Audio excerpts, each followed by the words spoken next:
Raindrops media পরিবেশিত audio lecture series সেইরাহ। এই সিরিজে আলোচিত হবে পৃথিবীর বুকে শ্রেষ্ঠতম মানুষ রাসূলুল্লাহ মুহাম্মদ সাল্লাল্লাহু আলাইহি ওয়াসাল্লামের জীবন কথা। বিসমিল্লাহির রহমানির রহিম। ইন্নাল হামদালিল্লাহি ওয়াসসালাতু ওয়াসসালামু আলা রাসূলিল্লাহি ওয়া আলা আলিহি ওয়াসহাবিহি ওয়াসাল্লামা তাসলিমান কাসীরান মাজিদান ইলা ইয়াউমিদ্দিন, আম্মা বা'দ।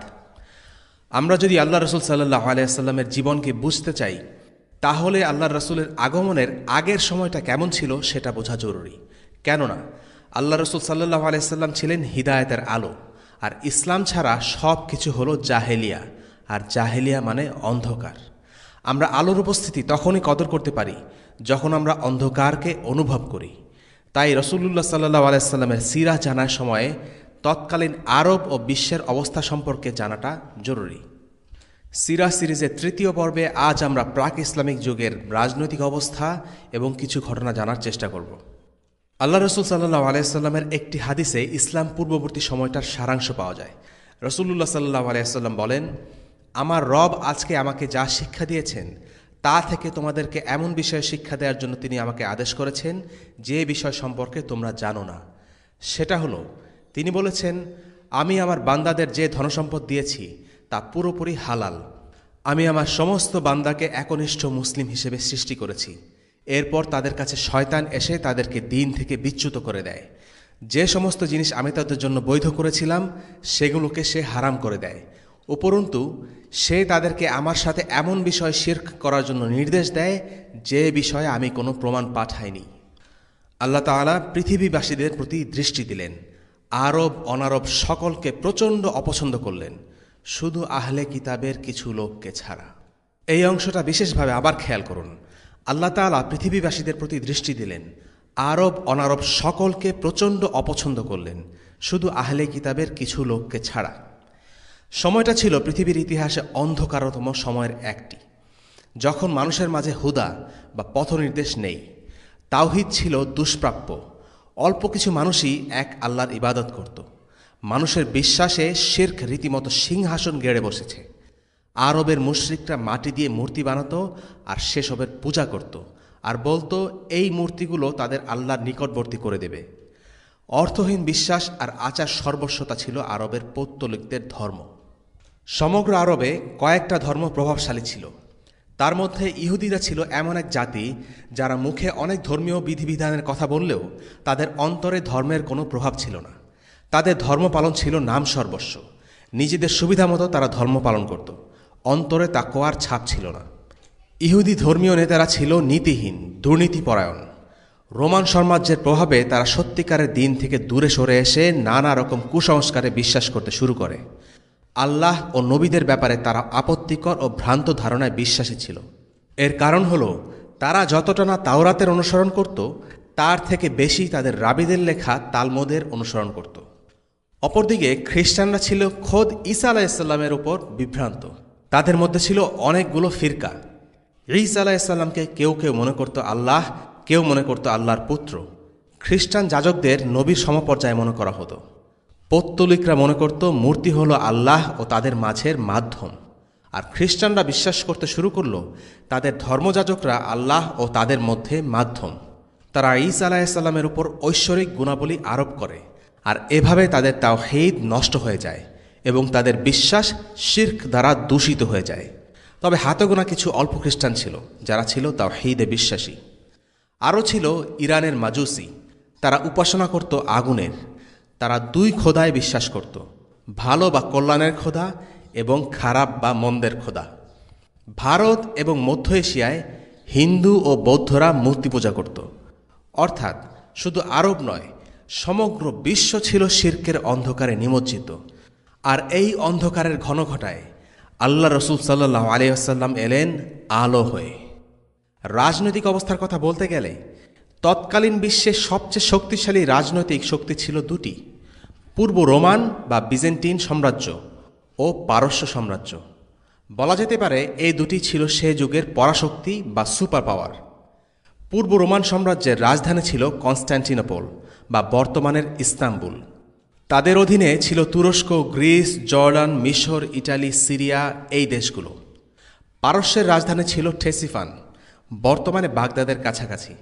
তাদের অধীনে ছিল Iraq, Iran, Bahrain, Kuwait, Oman, আরব আমিরাত ইত্যাদি। তবে তাদের সীমারেখা কখনোই স্থির ছিল না।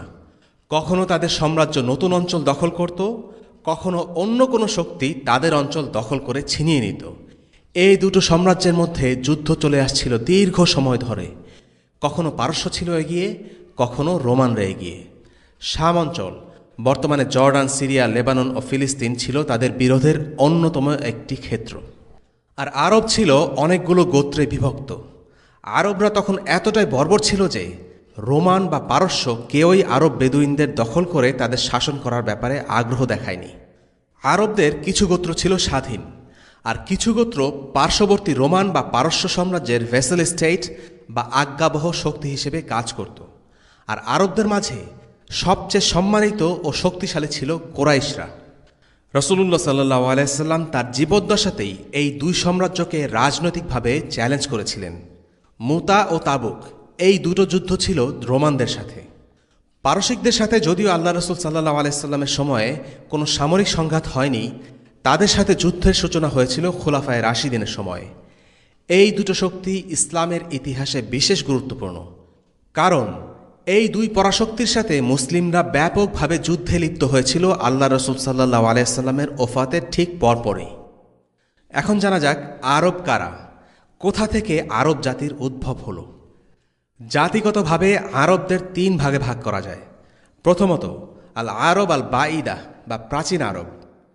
কোরআনে যে আদ ও সামুদ জাতির কথা বলা হয়েছে, যাদের কাছে হুদ ও সালিহ আলাইহিসসালাতুসসালামকে পাঠানো হয়েছিল, তারা ছিল আরব আল বাঈদা।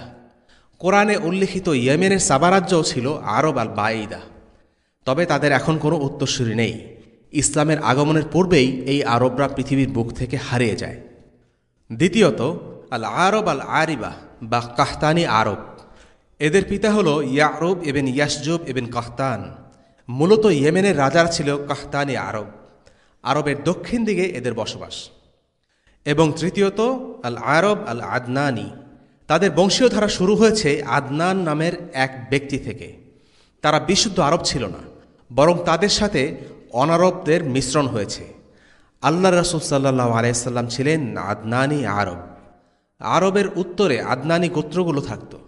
ইসমাইল আলাইহিস সালামের যে বংশধারা, সেখান থেকেই একটি ধারা হলো আদনানি আরব। আর আরবদের ইতিহাসের কথা বললে ইব্রাহিম আলাইহিস সালাম মক্কায় জনবসতি এবং জমজম কূপের ইতিহাস চলে আসে। ইব্রাহিম আলাইহিস সালাম তার স্ত্রী হাজেরা ও সদ্যজাত পুত্র ইসমাইলকে নিয়ে হিজাজের উদ্দেশ্যে যাত্রা করেন। তিনি তাদেরকে যে জায়গাটিতে নিয়ে যান, সে জায়গাটি এখন মক্কা নামে পরিচিত। ওই সময় মক্কা ছিল জনমানব শূন্য। তবে যে স্থানে কাবা নির্মাণ করা হয়েছিল, তা সৃষ্টির শুরু থেকেই পবিত্র ছিল। ইব্রাহিম আলাইহিস সালাম তার স্ত্রী ও পুত্রকে অল্প কিছু পানি ও এক থলে খেজুর সহ সেই নিরিবিলি জায়গায় রেখে আসেন। তারপর কিছু না বলেই সেখান থেকে উল্টো পথে হাঁটা শুরু করেন। হাজেরা আলাইহিস সালাম বুঝতে পেরেছিলেন যে তার স্বামী তাদেরকে রেখে যাবেন, কিন্তু তিনি এটা আশা করেননি যে এরকম জনমানবহীন মরুভূমির মাঝে তিনি তাদেরকে এভাবে ফেলে চলে যাবেন। তিনি স্বামীর পিছে পিছে গিয়ে প্রশ্ন করেন, ইব্রাহিম, আপনি কি আমাদেরকে এখানে ফেলে রেখে যাচ্ছেন? এখানে না আছে কোনো জনবসতি, না কোনো ফল ফসল। ইব্রাহিম আলাইহিস সালাম চুপ করে রইলেন। তার স্ত্রী আবারও সেই একই প্রশ্ন করল। ইব্রাহিম আলাইহিস সালাম কোনো উত্তর দিলেন না। তৃতীয়বার জিজ্ঞেস করা হলো, তখনও তিনি নিশ্চুপ। হাজেরা আলাইহিস সালাম প্রশ্ন করলেন, তবে কি আল্লাহ তাআলা আপনাকে এই নির্দেশ দিয়েছেন? এবার উত্তরে এলো, হ্যাঁ। হাজেরা বললেন, তাহলে চিন্তার কোনো কারণ নেই। আল্লাহ তাআলাই আমাদের দেখাশোনা করবেন, তিনি আমাদের কখনোই অবহেলা করবেন না। হাজেরা জানতেন, যদি আল্লাহ তাআলার আদেশে ইব্রাহিম আলাইহিস সালাম তাদেরকে এমন জনমানবহীন অঞ্চলেও রেখে যান, তবুও দুশ্চিন্তার কোনো কিছু নেই, কেননা আল্লাহ তাআলাই এই আদেশ করেছেন। আল্লাহ তাআলার উপর তার এই বিশ্বাস আছে যে আল্লাহ তাআলাই তাকে দেখে রাখবেন। যদি সে আদেশ হয় এরকম নিরিবিলি স্থানে একাকী বসবাস করা, তবে সেখানেও আল্লাহর হেফাজতের চাদর তাদের ঘিরে রাখবে। ইব্রাহিম আলাইহিস সালাম চলে গেলেন। তিনি অনেক দূর চলে গেলেন যে তার স্ত্রী ও ছেলেকে আর দেখা যাচ্ছিল না।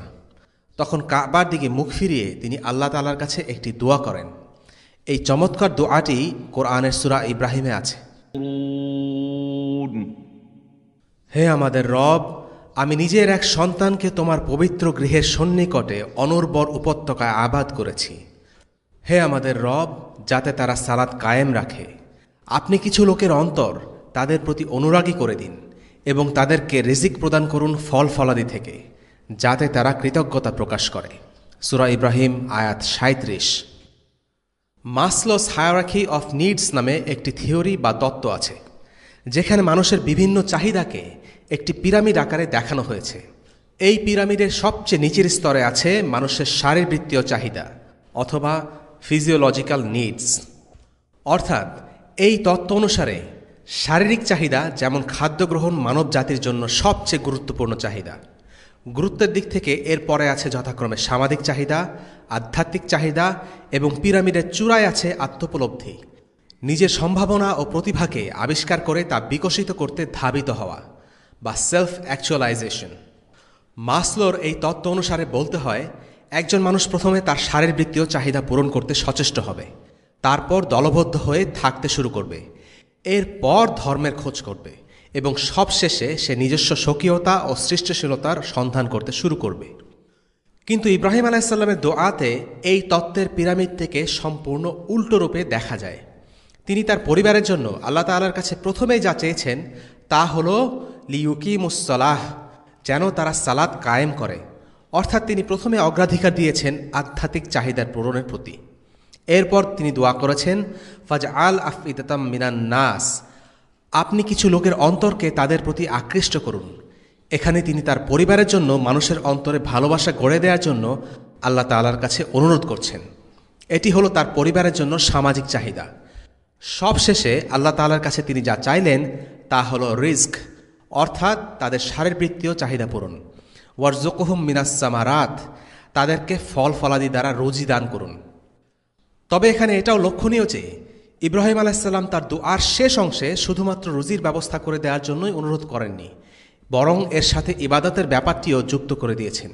তিনি বলেছেন লাআল্লাহুম ইয়াশকুরুন, যেন তারা শুকরিয়া আদায় করে, কৃতজ্ঞতা প্রকাশ করে। ইব্রাহিম আলাইসাল্লাম চলে গেলেন। বিবি হাজেরার কাছে যে অল্প খাবার ছিল তা কিছুদিনের মধ্যেই শেষ হয়ে গেল। আর ইসমাইল আলাইসাল্লাম তখনও ছিলেন দুধের শিশু। হাজেরা তার শিশুকে বুকের দুধ খাওয়াচ্ছিলেন, কিন্তু সেই দুধও একসময় শুকিয়ে গেল। ইসমাইল প্রচণ্ড ক্ষুধায় কাঁদছে। সন্তানের কান্না সহ্য করতে না পেরে মা খাদ্যের খোঁজে বের হলেন। একটি পাহাড় বেয়ে উপরে উঠতে লাগলেন। এ পাহাড়ই পরে আসসাফা নামে পরিচিত হয়েছিল। সেই পাহাড়ের উপরে উঠে একবার ডানে তাকান, আবার বায়ে তাকান, কিন্তু কাছাকাছি কোনো মানব বসতির সন্ধান দেখতে পেলেন না। এরপর পাহাড় থেকে নেমে উপত্যকায় ফিরে এলেন। কাপড় গুটিয়ে এবার উঠতে লাগলেন আরেকটি পাহাড়ে, পরবর্তীতে যা আল মারওয়া নামে পরিচিত হয়। এই পাহাড়ের চূড়ায় উঠেও ডানে বায়ে তাকাতে লাগলেন, কিন্তু এবারও কাউকে দেখতে পেলেন না। একদিকে পুত্র ইসমাইল প্রচণ্ড ক্ষুধায় কাতরাচ্ছে, অন্যদিকে মা হাজেরা কিছু পাওয়ার আশায় আসসাফা ও আল মারওয়া পাহাড় দুটির মাঝে ছোটাছুটি করছেন। এভাবে ইতিমধ্যে 7 বার 2 পাহাড়ে ওঠানামা করা হয়ে গেছে। 7বার তিনি যখন পাহাড়ের চূড়ায় উঠলেন, তখন একটি আওয়াজ শুনতে পেলেন। আওয়াজটি কোথা থেকে এসেছে তা বোঝার জন্য আশেপাশে তাকাতে লাগলেন। হঠাৎ অবাক বিস্ময় আবিষ্কার করলেন যে শিশু ইসমাইল আলাইসাল্লামের পায়ের কাছ থেকে আওয়াজটি আসছে। আল্লাহ তাআলার নির্দেশে জিবরিল আলাইসাল্লাম সেখানে জমজম কূপ খনন করে দিয়েছেন, আর হাজের আলাইসাল্লাম এই কূপের আওয়াজই শুনতে পেয়েছিলেন। প্রচণ্ড খুশিতে তিনি পানির উৎসের দিকে দৌড়ে গেলেন। মরুভূমিটি শুষ্ক ছিল, তাই পানি শুকিয়ে যেতে পারে চিন্তা করে হাজের আলাইসাল্লাম পানি ধরে রাখার জন্য কুয়ার মতো একটি জায়গা তৈরি করলেন। এই ঘটনা বর্ণনা করার সময় রাসূলুল্লাহ সাল্লাল্লাহু আলাইহি সাল্লাম বলেছিলেন, ইসমাঈল আলাইসাল্লামের মায়ের উপর আল্লাহ তাআলা রহম করুন। তিনি যদি এভাবেই তা ফেলে রাখতেন তাহলে সেখান থেকে নদী প্রবাহিত হয়ে যেত। অর্থাৎ তিনি কুয়া বানিয়ে যদি পানি ধরে না রাখতেন তাহলে তা থেকে একটি নদী প্রবাহিত হতো। চোখের সামনে ক্ষুধায় কাতর পুত্রের কষ্ট ও কান্না দেখে নিশ্চয়ই হাজেরা অনেক কষ্ট পাচ্ছিলেন। তার বুক ভেঙে গিয়েছিল, হয়তোবা তিনি কাঁদছিলেনও, কিন্তু তিনি ছিলেন একজন মুমিনা ও মুত্তাকি বান্দা। আল্লাহ আজ্জা ওয়া জাল তাকে পরীক্ষা করছিলেন। আল্লাহ তাআলা তার জন্য এক মহাপুরস্কার ঠিক করে রেখেছিলেন, কিন্তু হাজেরা তা জানতেন না। তাই তিনি নিশ্চয়ই প্রচণ্ড কষ্টের মাঝে ছিলেন বিবি হাজেরার এই ঘটনা বর্ণনা করার সময় রাসূলুল্লাহ সাল্লাল্লাহু আলাইহি সাল্লাম বলেছিলেন, আর এ কারণেই আমরা হজের সময় সাফা মারওয়া ওঠানামা করি, অর্থাৎ আজ পর্যন্ত আমরা হাজেরার পদাঙ্ক অনুসরণ করে এসেছি। হাজেরা যদি জানতেন যে এমন এক সময় আসবে যখন সারা বিশ্বের লক্ষ লক্ষ মুসলিম তার পদাঙ্ক অনুসরণ করবে, তাহলে তিনি মুখে এক চিলতে হাসি নিয়েই সাফা মারওয়া ওঠানামা করতেন। তবে এই ঘটনা থেকে আমাদের অনেক কিছু শেখার আছে। মাঝে মাঝে আল্লাহ আমাদেরকে বিশেষ কিছু পরিস্থিতির মধ্যে ফেলে পরীক্ষা নেন, কিন্তু আমরা জানি না আল্লাহ তাআলা আমাদের জন্য কি ঠিক করে রেখেছেন। কোনো কঠিন পরিস্থিতির মুখোমুখি হলে আমাদের মনে রাখতে হবে যে হাজেরাও এক সময় কষ্টকর পরিস্থিতির মধ্যে দিয়ে গিয়েছিলেন, আর সেই মুহূর্তে আল্লাহ তাআলার উপর তার অগাধ বিশ্বাসের কারণে তাকে দেয়া হয়েছে এক অসাধারণ প্রতিদান। জমজম কূপ সৃষ্টি হলো, মরুভূমিতে পানির অভাব দূর হলো, আর স্বাভাবিকভাবেই শুরু হলো প্রাণের সমাগম। পাখিরা কূপের চারপাশে উড়তে লাগল। সেখানে তখন জুরহুম নামের একটি যাযাবর গোত্র ছিল। এদের আদি নিবাস ছিল ইয়েমেনে, কিন্তু তারা ইয়েমেন ত্যাগ করে এখানে চলে আসে। ইয়েমেনের ইতিহাস থেকে জানা যায় যে বিভিন্ন সময়ে ব্যাপক হারে লোকজন এই স্থান ছেড়ে চলে গিয়েছিল। এরকম একটি ঘটনা কোরআনে উল্লেখ করা হয়েছে। তখন ইয়েমেনে সাবা জাতির বসবাস ছিল। তারাই প্রথমবারের মতো সেখানে একটি বাঁধ তৈরি করেছিল। যে মরুভূমিতে বৃষ্টি হয় না বললেই চলে, সে মরুভূমিতে বাঁধ দেওয়ার কারণে সারা বছর পানি সরবরাহ তৈরি হলো। পানির এই সহজলভ্যতা আরবের মাঝে এক বিশাল জাতির জন্ম দিল। কোরআনে বর্ণিত আছে, তাদের ব্যাপক সম্পদ আর চাষাবাদের কারণে তাদের ভ্রমণ করতে কোনোই কষ্ট হতো না, কেননা তারা বিভিন্ন জায়গা জুড়ে অনেকগুলো উপনিবেশ স্থাপন করেছিল। তাই তাদের থাকা খাওয়ার কোনো জায়গার অভাব ছিল না। কিন্তু এ জাতির লোকেরা আল্লাহ তাআলার অবাধ্য ছিল, তাই আল্লাহ তাআলা তাদের বাঁধ ধ্বংস করে দেন। এর ফলে পুরো এলাকা পানিতে ভেসে যায় এবং লোকজন ইয়েমেন ত্যাগ করে আশেপাশের বিভিন্ন এলাকা যেমন আন-নাজদ, আল হিজাজ, ইরাক, আশ-শাম ও মদিনা ইত্যাদি এলাকা জুড়ে ছড়িয়ে পড়ে। জুরহুম গোত্র অবশেষে হিজাজে এসে বসতি স্থাপন করে। তবে তারা সেই প্লাবনের আগে এসেছিল নাকি পরে, সে সম্পর্কে আল্লাহ তাআলাই ভালো জানেন। মক্কা ও এর আশেপাশের এলাকা সম্পর্কে জুরহুম গোত্রের ভালো ধারণা ছিল। তারা ভালো করে জানত যে ওই এলাকায় পানির কোনো উৎস নেই। তাই ওই এলাকার আশেপাশে ব্যাপক হারে পাখিদের ঘোরাঘুরি করতে দেখে তারা বেশ অবাক হয়ে গেল। সেখানে কি ঘটছে দেখার জন্য 2 জন লোক পাঠালো। তারা ফিরে এসে জানালো যে সেখানে একটি কূপ রয়েছে। এরপর জুরহুম গোত্রের লোকেরা জমজম কূপের কাছে গেল। মা হাজেরার দিকে ছুড়ে দিল এক অদ্ভুত প্রশ্ন, আর তিনিও তাদের অদ্ভুত প্রশ্নের জবাবে অদ্ভুত একটি উত্তরই দিয়েছিলেন। তারা জিজ্ঞেস করেছিল, আমরা কি এখানে বসতি স্থাপন করতে পারি? জুরহুম ছিল যোদ্ধাদের গোত্র, আর তারা কিনা বসতি স্থাপনের জন্য এক মহিলার অনুমতির তোয়াক্কা করছে। বিবি হাজেরা ছিলেন এমন এক মহিলা যার সাথে ওই সময় একমাত্র শিশু সন্তান ইসমাইল ছাড়া আর কোনো পুরুষ ব্যক্তি ছিল না। তারা চাইলেই হাজেরাকে সেখান থেকে এক ধাক্কায় বের করে দিতে পারত, কিন্তু তারা বেশ ভদ্রতা করে তার কাছে অনুমতি চাইল। হাজেরা বললেন, ঠিক আছে, তোমরা থাকতে পারো, তবে আমার একটি শর্ত আছে, আর তা হলো এই কূপ আমার অধীনে থাকবে। ব্যাপারটা বেশ মজার। তিনি ছিলেন একাকী এক মহিলা যার তাদের সাথে পেরে ওঠার কোনো ক্ষমতাই নেই, আর তিনি কিনা তাদের সাথে দর কষাকষি করছেন আর শর্ত আরোপ করছেন, যেখানে কিনা তারা চাইলেই তাকে সেখান থেকে হটিয়ে দিতে পারত। যাই হোক, জুরহুম গোত্র তার এই শর্তে রাজি হয়ে গেল। রাসূলুল্লাহ সাল্লাল্লাহু আলাইহি সাল্লাম বলেছেন, হাজেরা মনে মনে চাইছিলেন যেন এই গোত্র এখানেই বসতি স্থাপন করুক। তিনি চাচ্ছিলেন এখানে একটা জনবসতি গড়ে উঠুক, কিন্তু এটাও চাচ্ছিলেন যেন বিষয়টা যথাযথভাবে হয়। অবশেষে জুরহুম গোত্র জমজম কূপের নিকটস্থ এলাকায় বসতি স্থাপন করে, আর এই এলাকাটি পরবর্তীতে মক্কা নামে পরিচয় লাভ করে। ইসমাইল আলাইহিস সালাম তাদের মাঝেই বড় হয়ে উঠতে লাগলেন। জুরহুম গোত্রের ভাষা ছিল আরবি। ইসমাইল আলাইহিস সালাম সেটাও রপ্ত করে ফেললেন। তার পিতা ইব্রাহিম আলাইহিস সালাম ছিলেন ইরাকের অধিবাসী, আর সে সময় ইরাকে অন্য ভাষা চালু ছিল। ইসমাইল আলাইহিস সালাম জুরহুম গোত্রের এক মহিলাকে বিয়ে করেন, আর সেখান থেকেই শুরু হয় রাসূলুল্লাহ সাল্লাল্লাহু আলাইহি সাল্লামের বংশধারা। সে সময়ে মক্কার রাজনৈতিক নেতৃত্ব জুরহুম গোত্রের হাতে ছিল। পরবর্তীতে ইব্রাহিম আলাইহিস সালাম মক্কায় এসে পুত্র ইসমাইলকে সাথে নিয়ে কাবাঘর নির্মাণ করেন। মক্কার ধর্মীয় নেতৃত্ব ছিল ইসমাইল আলাইহিস সালামের হাতে, আর তা যুগ যুগ ধরে তার উত্তরসূরিদের মাঝে বহাল ছিল। জুরহুম গোত্রের হাতে রাজনৈতিক ক্ষমতা থাকলেও ধর্মীয় কর্তৃত্ব কখনোই তারা লাভ করেনি। এর সাথেই প্রাসঙ্গিকভাবে এসে যায় কুরাইশ বংশের উৎপত্তি। জুরহুম গোত্র দীর্ঘদিন ধরে মক্কায় ছিল। ধীরে ধীরে তারা দুর্নীতিগ্রস্ত হয়ে পড়ে এবং ক্ষমতার অপব্যবহার শুরু করে।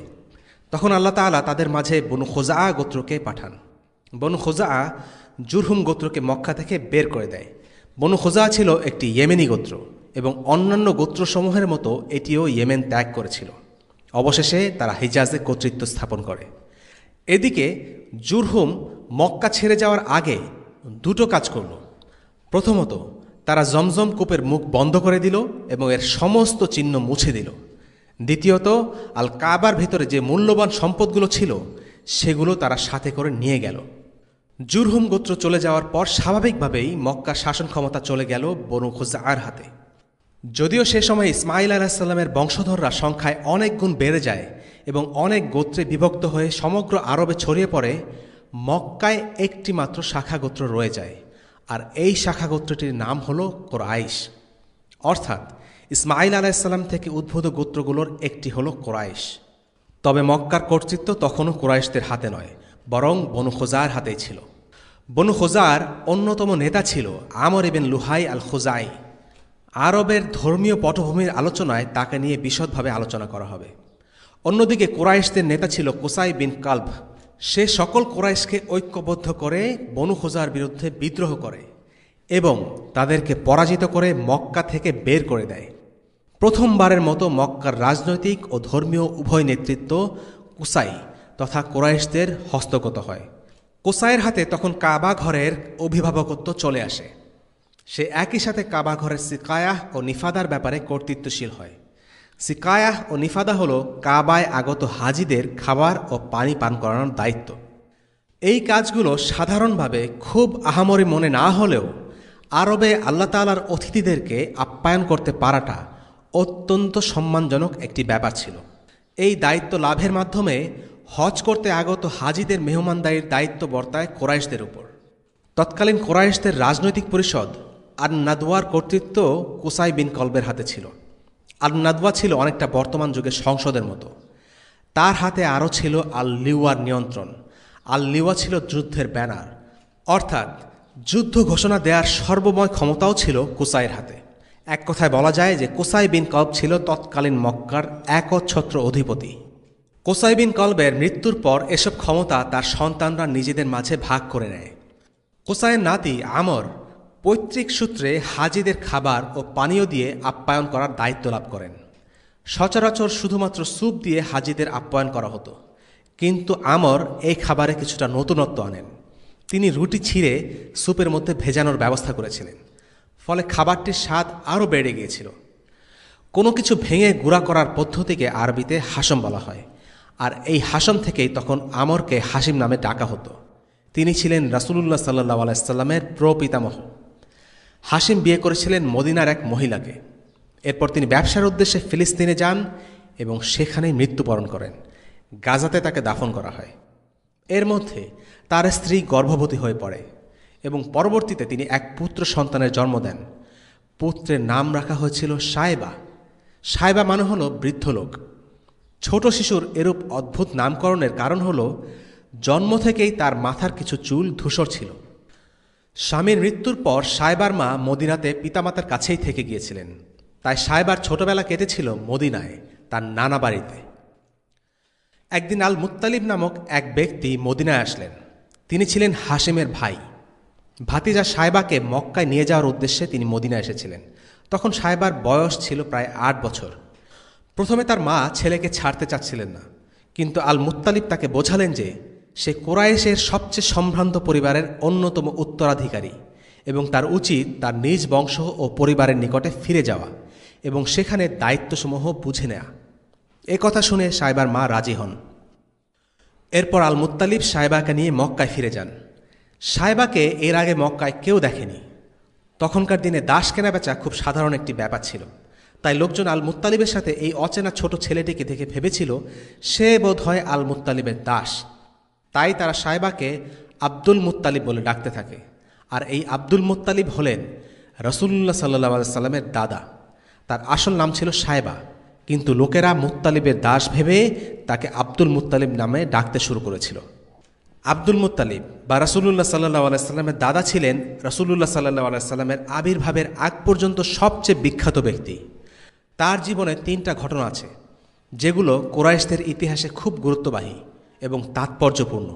সেগুলো নিয়ে আলাদা আরেকটা পর্বে বিশদভাবে আলোচনা করা হবে। আল্লাহ পাক কোরআনে বলেছেন, ওয়ালাকাদ বাআসনা ফি কুল্লি উম্মাতির রাসূলান, আমি প্রত্যেক উম্মতের মধ্যেই রাসূল প্রেরণ করেছি। প্রত্যেক জাতির জন্যই আল্লাহ পাক নবী পাঠিয়েছেন, এবং আরব জাতির জন্য নবী ছিলেন ইব্রাহিম আলাইহিস সালাম এবং তার ছেলে ইসমাঈল আলাইহিস সালাম। এজন্য কোরআনে আল্লাহ পাক একাধিকবার বলেছেন, মিল্লাত আবিকুম ইব্রাহিম, এই হলো তোমাদের পিতা ইব্রাহিমের ধর্ম। ইব্রাহিম আলাইহিস সালাম দ্বীন ইসলাম প্রতিষ্ঠা করার সময় কিছু প্রথা প্রতিষ্ঠা করে যান। তার মধ্যে একটি হলো মক্কার পবিত্রতা। মক্কার পবিত্রতাকে আমরা হারাম বলে থাকি। নিষিদ্ধর যে অনুবাদ হারাম, এই হারাম সেই একই শব্দ। হারাম বলার পেছনে কারণ হলো কিছু কাজ মক্কার বেষ্টনীর বাইরে হালাল কিন্তু ভিতরে হারাম। এটা একটা পবিত্রতা। উদাহরণস্বরূপ, আপনি এই হারাম বেষ্টনীর ভিতরে কোনো শিকার করতে পারবেন না। একটা হরিণ দেখলেন কিন্তু একে শিকার করা যাবে না, এটা এখানে নিষিদ্ধ। এবং এখানে কোনো গাছ উপড়ে ফেলা যাবে না, এমনকি কোনো কারণ ছাড়া গাছ থেকে একটা পাতাও ছেঁড়া যাবে না। আল্লাহ সুবহানাহু ওয়া তাআলা সূরা আলে ইমরানের 97 নম্বর আয়াতে বলছেন, ওয়ামান দাখালাহু কানা আমিনা, যে এর মধ্যে প্রবেশ করলো সে নিরাপত্তা লাভ করলো। এবং এই নিয়মটা আজও পর্যন্ত বহাল আছে ইসলামিক শরিয়াতে। কোনো অপরাধীও অপরাধ করার পর যদি হারামের মধ্যে নিরাপত্তার জন্য আসে, সে নিরাপদ, কারণ এটা হারাম। এবং জাহিলিয়াতের যুগেও আরবরা এই প্রথাটা পালন করে আসছিল। ইবনে আব্বাস রাদিয়াল্লাহু আনহু বলেন, জাহিলিয়াতের সময় আমরা দেখতাম কেউ তার পিতার খুনিকে দেখছে তাওয়াফ করতে, কিন্তু তার একটা চুলও স্পর্শ করবে না, কারণ এটা হলো হারাম, এর মধ্যে কোনো কিছুই করা যাবে না। ইব্রাহিম আলাইহিস সালাম কাবার প্রতি সম্মান প্রদর্শনপূর্বক এই প্রথাটি চালু করেন। আরেকটি প্রথা যা ইব্রাহিম আলাইহিস সালাম প্রতিষ্ঠা করে গিয়েছিলেন তা হলো 4টি পবিত্র মাস। এই 4টি পবিত্র মাস হলো যুলকাদা, যুলহিজ্জা, মুহাররম এবং রজব। এই 4 মাসের মধ্যে কোনো যুদ্ধ বিগ্রহ করা যাবে না, সবাই শান্তিতে থাকবে। এবং এই পবিত্র 4 মাসের কারণে তাদের অর্থনীতিটা অনেকটা চাঙ্গা হতো। যেসব গোত্র নিজেদের মধ্যে যুদ্ধে লিপ্ত ছিল তারাও ব্যবসা করার সুযোগ পেত, এবং এভাবে সমাজে শান্তি বিরাজ করত। এবং সবচেয়ে গুরুত্বপূর্ণ প্রথাটি যা তিনি প্রতিষ্ঠা করে গিয়েছিলেন তা অবশ্যই হজ এবং তার রীতিনীতি। এর মধ্যে আছে তাওয়াফ করা, সাফা মারওয়ার মধ্যে সাই করা, হারামের বাইরে পশু কোরবানি করা এবং পশুকে সাজানো। পশুকে সাজানোর ব্যাপারটা আমরা অনেকেই জানি না, কিন্তু আমাদের শরীয়তেও আছে। যখন আমরা পশুকে কোরবানির জন্য সিলেক্ট করি তখন তাকে সাজাই। আগে লোকেরা দূর দূরান্তের গ্রাম থেকে শহর থেকে পশু নিয়ে যেত কোরবানি করার জন্য, এবং সেই পশুকে সাজানো হতো, তাদের গলায় মালা দেয়া হতো, যাতে সবাই বোঝে যে এই পশুগুলো কোরবানির জন্য নেওয়া হচ্ছে। এই প্রথা কোত্থেকে আসলো? অবশ্যই ইব্রাহিম আলাইহিস সালামের কাছ থেকে। এখানে একটা গুরুত্বপূর্ণ বিষয় বলা দরকার। অমুসলিম গবেষকরা বলে ইসলাম এর সংস্কৃতি অনেক কিছুই পৌত্তলিকদের সংস্কৃতি থেকে নিয়েছে। যেমন পৌত্তলিকরা কাবাকে পবিত্র মনে করত, তারা তাওয়াফ করত, তারা এই করত সেই করত। আসলে এটা সব কিছুই দৃষ্টিকোণের ব্যাপার। একটা গ্লাসকে অর্ধেক খালি অথবা অর্ধেক ভরা ভাবে ব্যাখ্যা করা যেতে পারে। অমুসলিম হিসেবে স্বাভাবিকভাবেই তারা এটা ইব্রাহিম আলাইহিস সালামের প্রতিষ্ঠিত প্রথা হিসেবে মানতে রাজি না। এই প্রথাগুলো পৌত্তলিকদের কাছ থেকে এসেছে। এই দৃষ্টিকোণ থেকে দেখাটা তাদের চিন্তাভাবনা অথবা তাদের এজেন্ডা।